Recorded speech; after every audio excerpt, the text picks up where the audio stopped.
Today we're going to make some simple enchiladas for a quick weeknight dinner.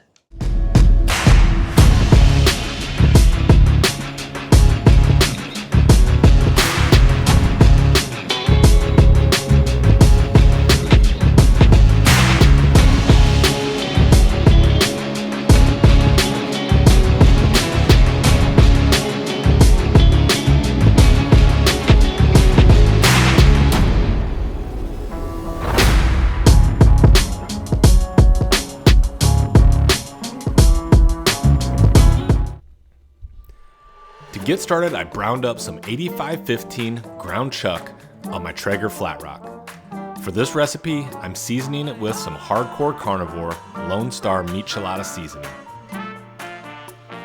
As the meat begins to brown up, I just keep moving it around and chopping it up with my spatula until everything becomes fully cooked.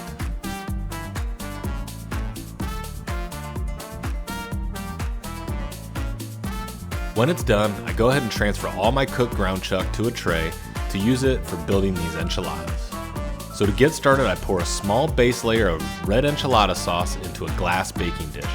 Then I start to build these enchiladas by taking a small fajita-sized flour tortilla and placing in some of the cooked and seasoned ground chuck.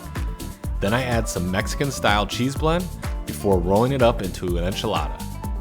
Next, I place it down in the red sauce and then repeat this until I get 5 to 6 enchiladas filled in this small baking dish. With the enchiladas placed in the dish, I then pour on the remainder of the red enchilada sauce can over the top and around the edges, fully coating everything. Lastly, I pile on a layer of shredded cheese to top this dish off and then finish it with some more of that Hardcore Carnivore Meatchilada seasoning. I cooked these on my Traeger Timberline XL at 350 degrees for 20 minutes. Essentially, all I'm trying to do is get the melted cheese to happen and heat that sauce. The final result is a delicious and easy way to create something to feed the family on a weeknight. So I really hope you enjoyed this video and definitely hit that like and subscribe button if you're planning to try this recipe.